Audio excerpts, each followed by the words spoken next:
Hoy más que nunca en nuestras familias tenemos que cerrar puertas, hermanos, para que el pecado no haga de las suyas. Porque si no, un día de esto nos vamos a despertar y nos vamos a dar cuenta que lo hizo. Pero sí entendemos, hermanos, que cuando el Señor dijo que cuando veníamos a Cristo, he aquí todas las cosas son hechas nuevas, incluía el perdón total y completo de lo que sea que hayamos hecho en el pasado, hermanos. Muy bien, hermanos. Mire, vaya conmigo, por favor, al libro de Primera de Tesalonicenses, hermanos. Primera de Tesalonicenses, capítulo 5, hermanos. A partir del versículo 16, hay una serie de versos muy pequeñitos que aparecen acá con verdades muy profundas. Pero hoy quisiera centrarme en solo uno de todos ellos, hermanos. Pero igual quiero leerlos para tener un contexto del pasaje.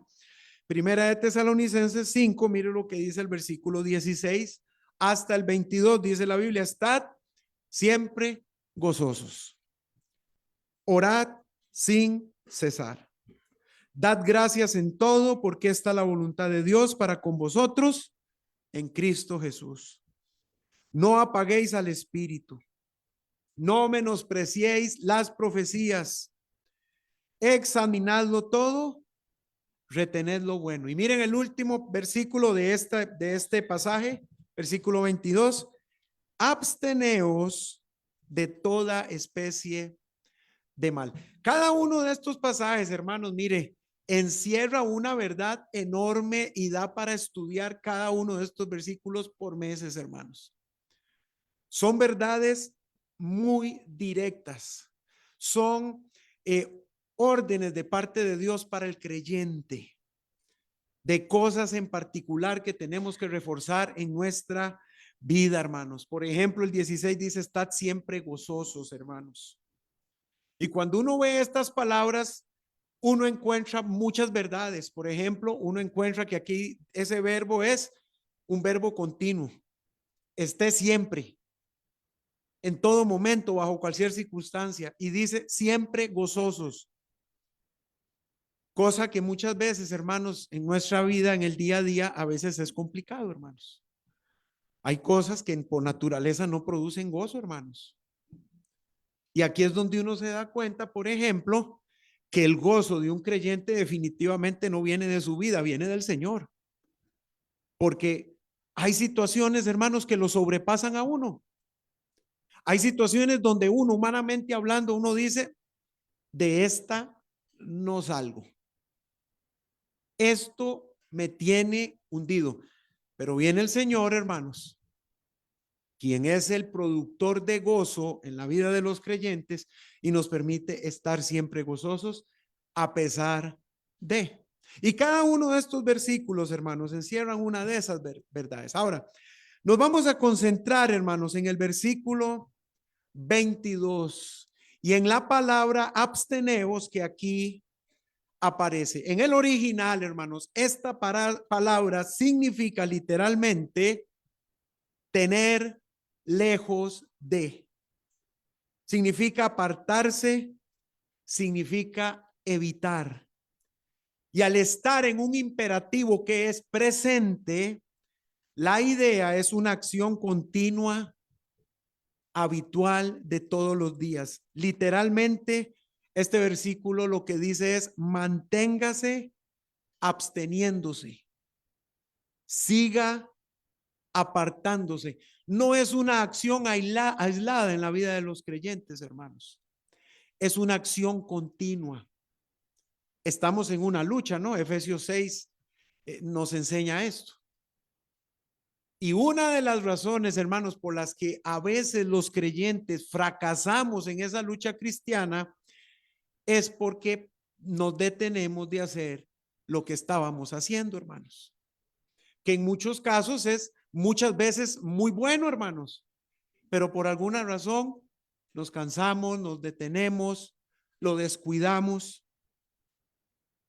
Y en el contexto, hermanos, de este versículo, literalmente Lo que el apóstol Pablo le dice a los tesalonicenses es: absténgase de toda forma o apariencia con la que se vista el mal. Apártense, dice Pablo, de toda clase de mal. Manténganse alejados de toda forma de maldad. Y aquí es donde también, hermanos, muchas veces los creyentes somos engañados. Vi un video, hermanos, un día de estos. En la parte de abajo está un muchacho hablando y en la parte de arriba hay una muchacha hablando. Por supuesto que usted entenderá que las apariencias de ambos son totalmente diferentes. Y el muchacho está hablando y el mensaje que él da es: no crea en todo lo que ve en las redes sociales. Lo impresionante es que la muchacha que está arriba es creada por la inteligencia artificial y él es el que está hablando por ella. Entonces, lo que él está diciendo es: tenga muy cuidado con lo que usted ve en las redes sociales, porque pudiera ser que la persona que aparezca ahí hablando ni siquiera sea esa misma persona. Es un engaño. ¿A qué me quiero referir con esto, hermanos?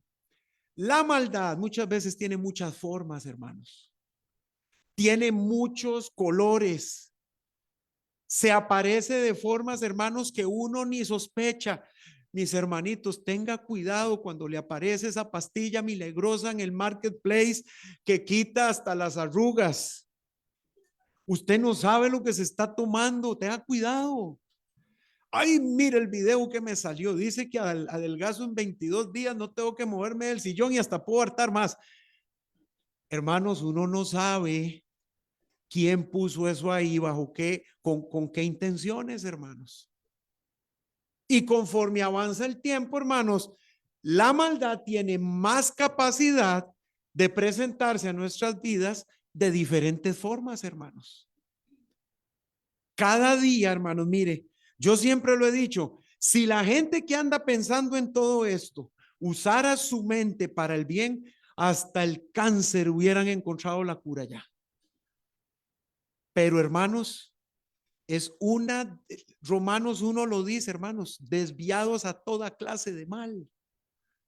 Pasan en eso todo el día. Hermanos, esa es la maldad. Y por eso Pablo nos dice: tenga cuidado con cualquier cosa que parezca bueno, pero que a la luz de la escritura no lo es. Porque si usted lee desde el versículo 16 hasta el 21, hermanos, está hablando de principios bíblicos establecidos por Dios. Orar, no menospreciar las profecías, no apagar el espíritu. Hermanos, tienen que ver con nuestra obediencia profunda y absoluta a lo que Dios dice en su palabra. Y cuando no respetamos los principios bíblicos establecidos por Dios, hermanos, vamos a estar más propensos a que toda forma de maldad, hermanos, nos engañe. Y muchas veces, hermanos, gentes que están haciendo algo con toda la mejor intención, hermanos, pero engañados por esa especie de mal, hermanos, por ver cosas que están ahí, pero que al final no están ahí y ni siquiera son. Por eso Isaías, allá en Isaías 5, dice que hay de a los que a lo malo llaman bueno y a lo bueno malo, hermanos. Y esto es algo que ha existido durante todo el tiempo en que la raza humana estamos aquí. Y por supuesto, hermanos, claramente usted y yo como creyentes entendemos que el mal viene y se aprovecha de la vida del creyente, hermanos, cuando nosotros como creyentes empezamos a poner nuestra mirada en lugares donde Dios nos dijo: ahí ni vuelva a ver, absténgase de eso. Incluso, hermanos, encontramos pasajes en la Biblia donde Dios nos dice: si encuentra una forma de maldad, destrúyala. Que esta es otra cosa, hermanos. Para poner un ejemplo, hermanos, cuando yo estaba recién convertido, hermanos, una de las cosas con las que yo tuve que luchar la primera semana, un par de semanas, fue con el asunto de la música mundana, hermanos. Yo tenía toda clase de discos, hermanos. Y cuando yo me convertí a Cristo, hermanos, tomé la decisión salomónica. Voy a guardarlos en esta cajita y lo voy a meter aquí en el closet, porque de por sí eso yo nunca más lo voy a volver a escuchar. Usted sabe, hermanos, lo que eso provoca. Eso es como que un borracho diga, voy a guardar estas botellas de guaro aquí en la cajita. Hermanos, apenas tenga una crisis, adivine a dónde va a ir. Y por eso el Señor es tan específico y dice, destrúyalo. Y cuando yo entendí esto, hermanos, yo agarré toda esa basura, hermanos, y no solo la boté, la destruí por completo, hermanos. Dios me hizo entender, hermanos, que no basta solamente con meterlo en una cajita, en un closet, hermanos. Eso hay que destruirlo por completo. Es que este bar que tengo aquí es decorativo. Decorativo. Tarde o temprano, hermanos, cuando detone algo, adivine hacia dónde nos va a querer guiar el mal, hermanos. Hacia la decoración tan linda que hay en la casa, hermanos. ¿Sabe qué hace uno con eso? Lo destruye. Lo voy a regalar. ¿Cómo le va a hacer usted un daño a la gente? Eso se agarra y se bota. El vidrio lo manda al reciclaje. Luego lo va a tirar en el caño. Pero eso se bota, hermanos. Eso es lo que significa abstenerse, hermanos. No es solamente evitarlo, es si hay que destruirlo, hermanos, destruirlo. Mire, vaya conmigo al libro de Deuteronomio. Y mire lo que dice el versículo 7. Aquí estamos en el momento en que Moisés está dando ya sus últimas palabras, hermanos. Recordemos que este libro de Deuteronomio es prácticamente un mes, un poquito más, donde Moisés está dando las últimas indicaciones, recordando los principios bíblicos que Dios quiere que el pueblo recuerde para cuando estén en Canaán. Y miren lo que dice el versículo 26, hermanos, hablando de abstenerse de toda clase de mal. Versículo 26 de Deuteronomio 7 dice, y no traerás cosa abominable a tu casa para que no seas anatema. Pero no se queda ahí, no solamente no lo traiga a la casa, vea lo que sigue diciendo, del todo la aborrecerás y la abominarás porque es anatema. Y tristemente, hermanos, en esto falló siempre el pueblo de Israel. Todo el tiempo coqueteando con el pecado, coqueteando con lo que era abominable, coqueteando con lo que Dios aborrecía. A ratos lo ponían por ahí guardado, pero siempre volvían a aquello, hermanos.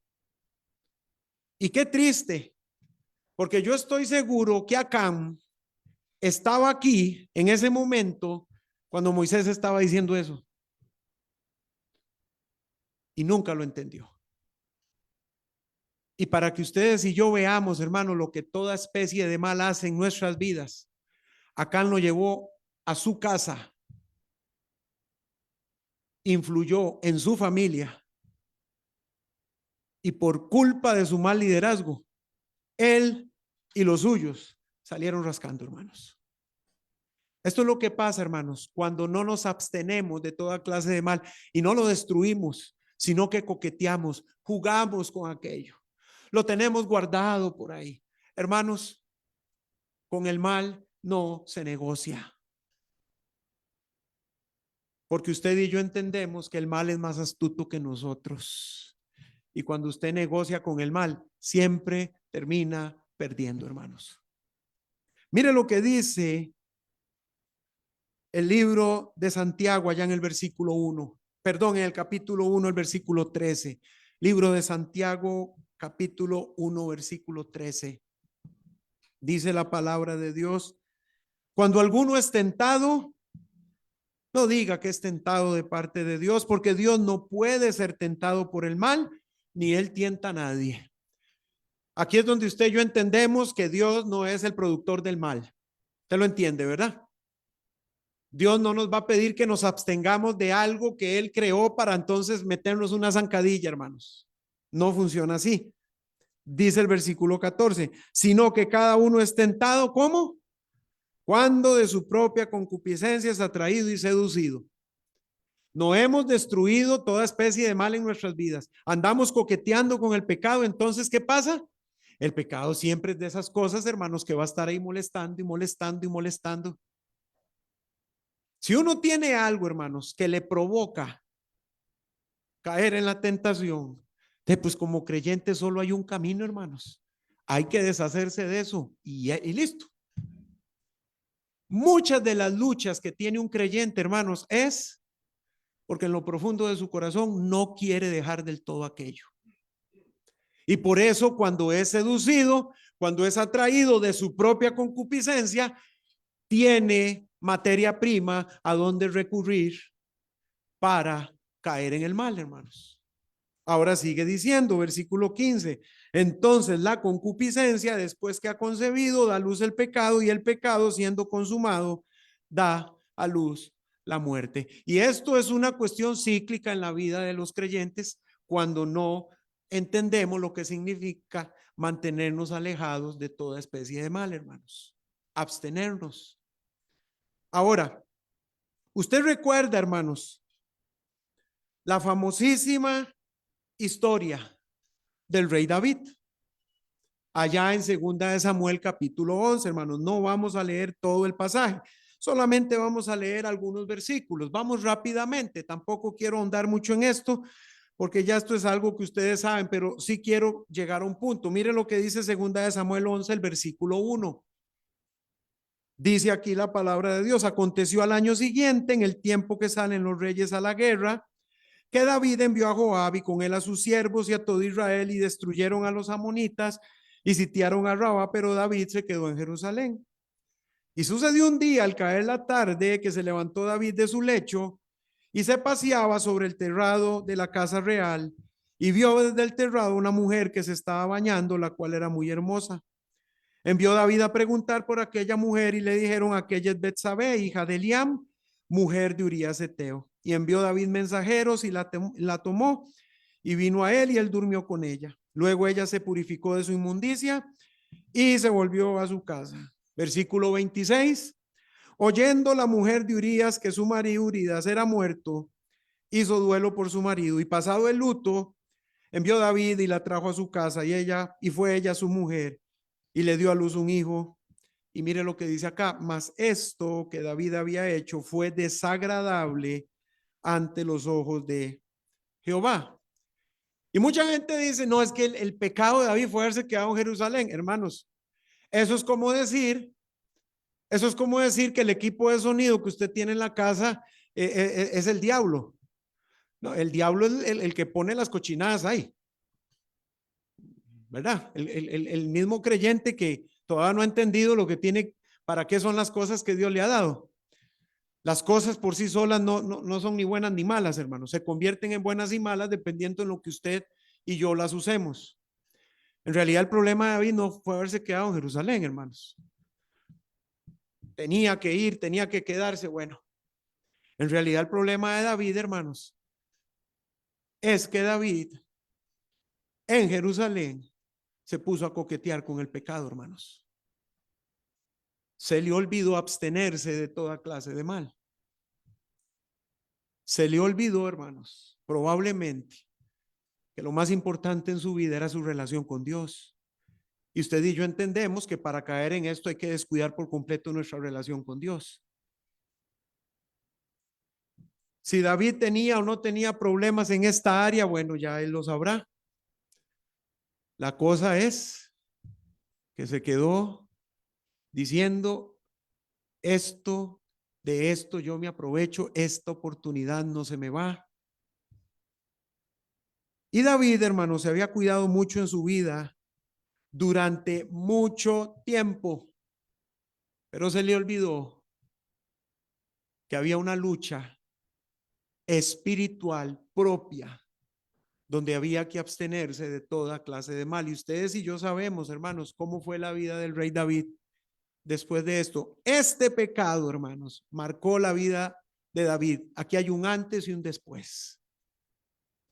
porque bendito sea Dios. Allá en el Salmo 51 vemos al rey David con ese tremendo salmo, hermanos, de lo que es el verdadero arrepentimiento, hermanos, no del remordimiento, no, el verdadero arrepentimiento. Cuando el profeta Natán viene y le cuenta aquella historia del señor que solo tenía una ovejita y el que tenía un montón, y bueno, y que David se levanta exaltado y dice: ese hombre tiene que morir. Y Natán le dijo: ese hombre eres tú, mi hijo. Y David siempre tuvo una actitud diferente a todos los reyes, hermanos. Usted sigue leyendo más adelante de otros reyes, hermanos, donde en algún momento algún profeta llegó a llamarle la atención y estos profetas se metieron en problemas con el rey. Pero ¿qué dijo David? Yo pequé. Una buena actitud de un creyente, hermanos, cuando nos damos cuenta que estamos en pecado. Pero el punto es, hermanos, que es inevitable leer los capítulos posteriores. La vida del rey David y sobre todo su familia, hermanos, nunca volvió a ser la misma. Nunca, hermanos. Cuando uno no se abstiene, cuando uno no se mantiene alejado de aquello que lo puede hacer caer en pecado, hermanos, esto puede traer consecuencias muy serias a la vida de uno y a la vida de los que lo rodean a uno, hermanos. Una cosa lleva a la otra. El jueves, hermanos, hay un muchacho que siempre nos hace el jardín y él había quedado llegar el viernes. El viernes me llama, me dice: don Dani, disculpe, mi hermana ayer tuvo un accidente, se cayó de una escalera, se quebró toda la pierna, vengo llegando del hospital, ¿me da chance de llegar mañana? No, por supuesto, no hay problema. Ya luego contándome él, bueno, ya mi hermana está en la casa, pero aquí es donde vienen las cosas en las que uno nunca piensa, hermanos, cuando comete una imprudencia. Ahora toda la familia tiene que ver qué hace para ayudarle a la hermana y van a tener que turnarse en los trabajos y la hermana va a perder su propio trabajo por una imprudencia que ella cometió. Entonces, usted entiende que esto no estamos hablando de un pecado, pero es exactamente lo mismo, hermanos. Uno no piensa en las consecuencias cuando anda en pecado. Cuando uno cede a toda esa clase de mal, sabiéndolo o siendo engañado porque no ha entendido, hermanos, lo que significa la vida cristiana. Y se mete uno en aquel mal y en aquel otro y en aquel otro. Y uno en ese momento, hermanos, no está pensando en lo que va a provocar en su vida o en la de otros. No lo está pensando, hermanos. Pero de que viene, viene. Yo dudo mucho, hermanos, que después de eso, que David cuando estaba en este pecado, yo dudo mucho que David dijera: mire, es que el plan que yo tengo para la vida de mi familia es que un hijo mío viole a una hija mía y que un hermano de ella mate al que la violó y que un otro hijo mío se subleve en el reino y me lo quite. Yo dudo mucho que David estuviera pensando en eso, hermanos. Pero es que el pecado siempre trae consecuencias, siempre trae cola, hermanos. Y si usted ve luego la vida de la familia del rey David, hermanos, una vida muy triste, una vida sumamente triste, hermanos. Lo que sucedió ahí con sus hermanos, con sus hijos y aquello terrible, hermanos. Y uno tiene, hermanos, que entender que cuando uno no se abstiene de toda clase de mal, se mete en problemas muy serios, hermanos. Mire, vaya conmigo al libro de Romanos, hermanos. Libro de Romanos, por favor. Vamos a leer algunos pasajes allá del capítulo 6. Romanos capítulo 6. Mire lo que dice el versículo 1. Romanos 6, 1 dice la palabra de Dios: ¿qué pues diremos? ¿Perseveraremos en el pecado para que la gracia abunde? Y esto era, hermano, lo que muchos judíos, aún creyentes, estaban diciendo en la iglesia. Bueno, ya no estoy bajo la ley, ahora estoy bajo la gracia. Pues entonces, ¿qué me impide andar en el pecado libremente? Dice Pablo: no, en ninguna manera. Y aquí nos dice por qué. Porque los que hemos muerto al pecado, ¿cómo viviremos aún en él? Mire lo que dice el versículo 6. Sabiendo esto, que nuestro viejo hombre fue crucificado juntamente con él para que el cuerpo del pecado, ¿qué? Sea guardado en un closet. Como hizo este servidor, sea puesto en una caja. Bien guardado, porque es que eso me costó mucha plata. Yo invertí, usted no tiene idea. Porque tras de eso, en ese tiempo, hermanos, los copiadores de discos no existían. Todo había que comprar el original. Y carísimo tras de eso, hermanos. No, dice el apóstol Pablo, para que el cuerpo del pecado sea destruido, hermanos. ¿Qué hace uno cuando está ante la amenaza del pecado, hermanos? Destruye la posibilidad de caer en él. No funciona ninguna otra cosa. No importa cuánto lo hayamos intentado, hermanos. Desde Adán y Eva, hermanos, el ser humano está intentando ver cómo hace para fusionar esta idea de no destruir en el pecado para tenerlo por ahí, pero tampoco tenerlo ahí guardado, pero tampoco destruirlo, hermanos. Eso nunca ha funcionado. ¿Sabe qué ha funcionado en la vida de los creyentes? Destruir cualquier cosa que llegue a nuestras vidas y a nuestro hogar que puede convertirse en un problema serio, hermanos. Y hoy más que nunca, hermanos, hoy más que nunca en nuestras familias tenemos que cerrar puertas, hermanos, para que el pecado no haga de las suyas. Porque si no, un día de esto nos vamos a despertar y nos vamos a dar cuenta que lo hizo. Y triste como suena, teniendo la oportunidad de destruirlo, no lo hicimos. Mire lo que dice el versículo 12. No reine pues el pecado en vuestro cuerpo mortal, de modo que lo obedezcáis en sus concupiscencias, ni tampoco presentéis vuestros miembros al pecado como instrumentos de iniquidad, sino presentaos vosotros mismos a Dios como vivos de entre los muertos y vuestros miembros a Dios como instrumentos de justicia. Usted y yo entendemos, hermanos, que este estuche que usted y yo usamos en nuestra vida pasada para el mal no lo podemos cambiar.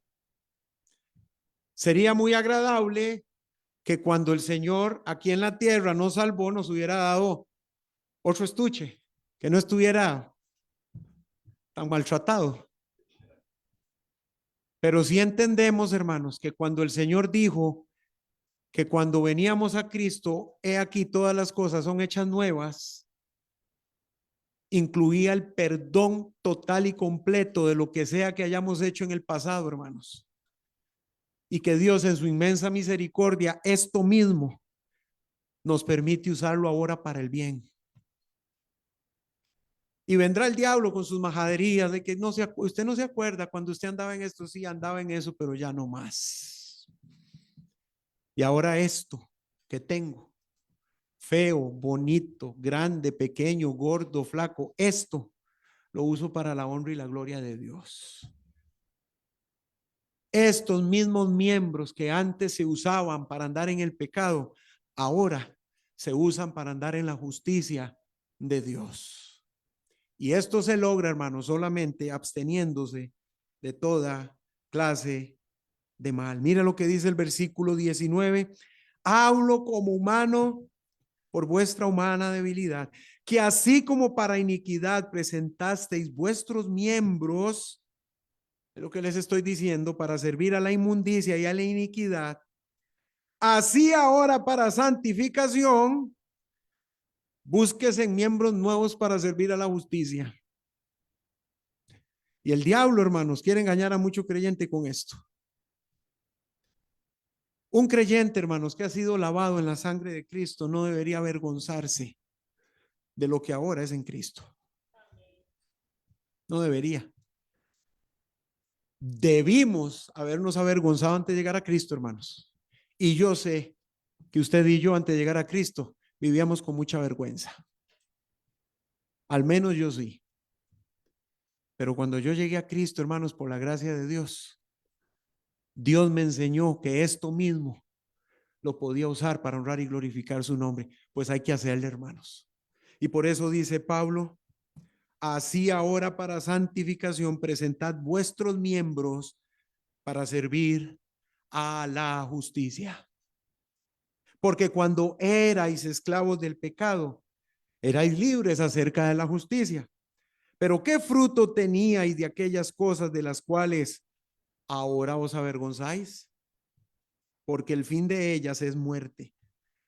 Mas ahora que habéis sido libertados del pecado y hechos siervos de Dios, tenéis por fruto la santificación y como fin la vida eterna, porque la paga del pecado es muerte, más la dádiva de Dios es vida eterna en Cristo Jesús, Señor nuestro.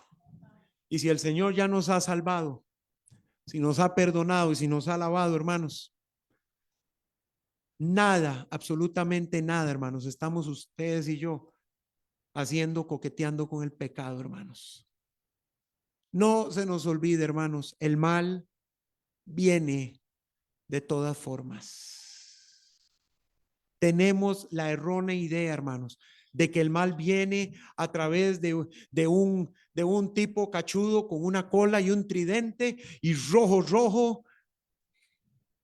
El diablo quiere presentarse a la gente como una burla, hermanos, para que la gente no tome en serio las consecuencias de no obedecer la palabra de Dios. Y le ha metido a la gente sin Cristo la idea de que no se preocupe porque cuando esté en el infierno van a haber discotecas y van a ver aquí, van a ver allá. La paga del pecado es muerte. Y si usted está aquí hoy sin Cristo, déjeme decirle que aunque hoy está muerto espiritualmente, el Señor le ha traído para salvarle. Porque el Señor te ama, quiere perdonarte, quiere limpiarte, quiere darte vida eterna. Y mi amado hermano, si no estamos absteniéndonos de toda clase de mal, paremos esa locura antes de que sea demasiado tarde, hermanos, porque hay un tiempo, hermanos. A veces los creyentes creemos que tenemos toda una vida por delante para arreglar con el Señor. La vida cambia, hermanos, de un segundo a otro. Y si no hemos arreglado eso con el Señor, hermanos, luego nos va a pesar.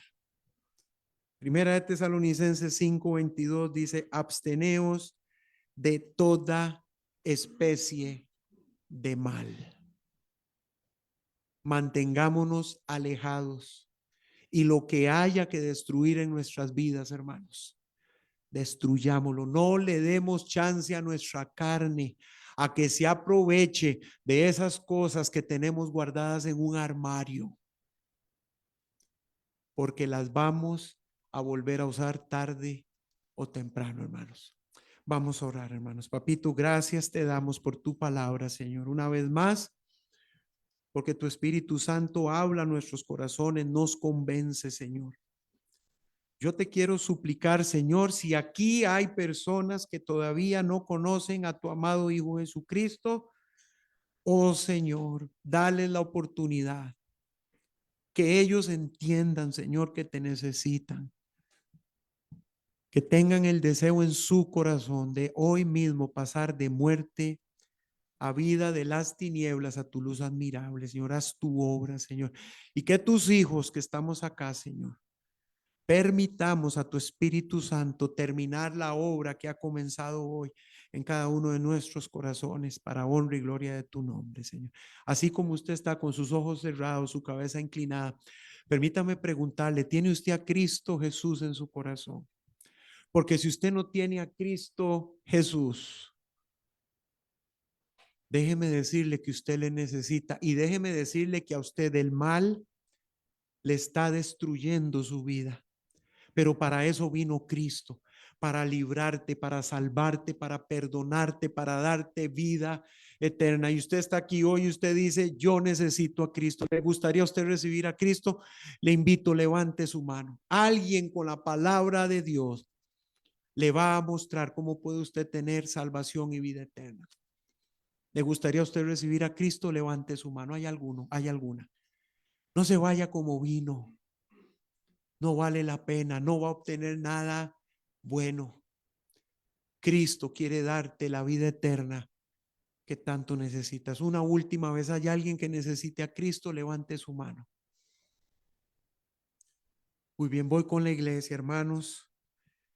El mensaje de Pablo es muy claro: absteneos de toda especie de mal. Solo hay un camino. Cualquier otro, hermanos, es engañarnos a nosotros mismos y luego con mucho dolor tener que recoger, hermanos, que decidamos de manera correcta, hermanos. Si quiere orar conmigo, le invito en este momento. Padre, una vez más te agradecemos, Señor, por tenernos acá, porque tu palabra nuevamente ha sido expuesta, Señor. Gracias porque sé que seguirás haciendo tu obra en nuestros corazones, que nosotros permitamos que tu Espíritu Santo complete su obra en nosotros, Padre. Te lo pedimos, te damos las gracias en el bendito nombre de tu amado Hijo Jesucristo. Amén y amén. Dios les bendiga, hermanos.